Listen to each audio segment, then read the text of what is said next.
चुनेत, अचानक राहुल गांधी और प्रियंका गांधी वाड्रा क्यों मजबूर हुए कि आज जेईई नीट पर ट्वीट किया जाए, इस पर अपनी बात रखी जाए?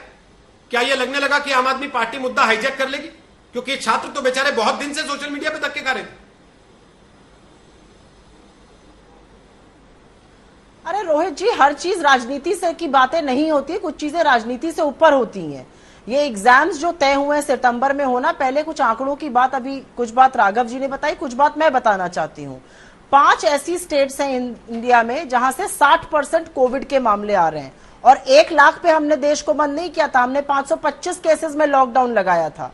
5 स्टेट से 60% कोविड के मामले आते हैं, और वहीं से ज्यादातर लोग, बच्चे जो हैं वो नीट और जेईई का एग्जाम देंगे। अब आप असलियत जान लीजिए प्रेपरेशन की। बिहार में 7 सेंटर हैं जेईई के, और उत्तर प्रदेश में जहां पर 75 जनपद हैं वहां पर 17 सेंटर हैं। इसका मतलब कि ट्रैवल करके जाना होगा, कोई भी सवेरे तो पहुंचेगा नहीं, एक दिन पहले ही पहुंचना चाहेगा। ये 12वीं पास बच्चे, इनके साथ इनके पेरेंट्स भी जाएंगे। अब सोचिए कि जिन राज्यों में पब्लिक ट्रांसपोर्ट अभी बंद है, किस तरह से ये लोग पहुंचेंगे। लॉजिस्टिक्स तो एक समस्या है, और बाकी समस्या है किस तरह से, कितना खर्चा होकर, कितनी मुश्किल से ये लोग पहुंचेंगे, कहां रुकेंगे, कितना एक्सपोजर होगा, कितना ससेप्टेबिलिटी टू इन्फेक्शन होगा।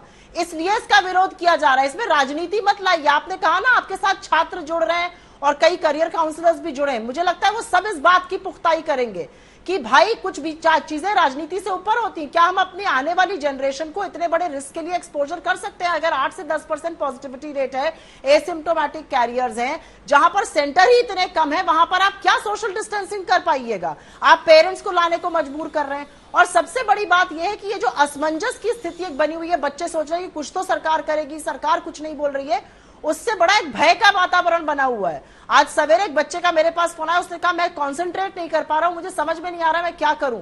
तो इस पर सरकार को क्लैरिटी, कुछ सकारात्मक निर्णय पे पहुंचना पड़ेगा, क्योंकि ये हमारे बच्चों की जिंदगी का मामला है। ये लॉजिस्टिक्स का इशू तो है ही। आप कैसे, किस तरह से एक्सपोजर करिएगा, आप कहां पे सोशल डिस्टेंसिंग करिएगा, आप कैसे इंटरसिटी इंटरस्टेट। आपने जो बात कही कि बिना राजनीति के आप इस विषय को उठा रहे हैं, तो मैं उसके लिए बधाई देता हूं, आपको तारीफ करता हूं इस चीज की कि कम से कम कोई ऐसा विषय जिस पर राजनीतिक पार्टियां बिना राजनीतिक नफा नुकसान देखे मैदान में उतर रही हैं। क्योंकि ये बच्चे पिछले कई दिन से सरकार तक अपनी आवाज पहुंचाने की कोशिश कर रहे हैं। लेकिन अगर आपने नोटिस किया, और राष्ट्रीय परीक्षा एजेंसी ने 2 दिन पहले ट्वीट किया, उन्होंने तो सारी बातें लिख दी कि अदालत ने जो कहा है उसके आधार पे हमने तय कर लिया, इतनी से इतनी तारीख तक जेईई की परीक्षा होगी, इतनी से इतनी तारीख तक नीट की परीक्षा होगी, यहां सैनिटाइजर भी होगा, यहां पर मास्क का भी ध्यान रखना होगा, यहां पर आपको सोशल डिस्टेंसिंग का भी पालन कराया जाएगा। लेकिन क्या हम ऐसी स्थिति में हैं कि हम लॉजिस्टिकली ये सारी चीजें जैसी कागज पे कह रहे हैं वैसे जमीन पे करवा पाए? हालात हैं ऐसे?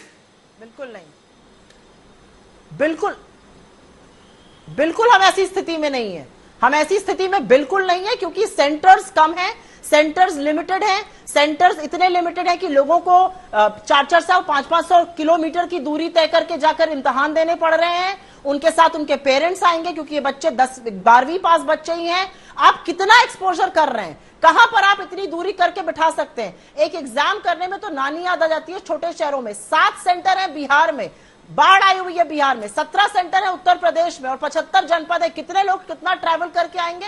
कितना एक्सपोजर हम कर रहे हैं, कितना हम एक्सपोज कर रहे हैं अपने बच्चों को, उनके पेरेंट्स को, और कितना खर्चा करा रहे हैं ये भी देखिए। क्योंकि पब्लिक ट्रांसपोर्ट चल नहीं रहा है, ये सब लोग प्राइवेट व्हीकल करके आएंगे। सबके पास तो 4 पहिया गाड़ी नहीं होती है, बारिश का मौसम है।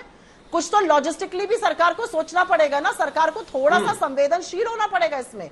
सुप्रीम कोर्ट ने डिसीजन दिया है, लेकिन the ball is in the court of the union government.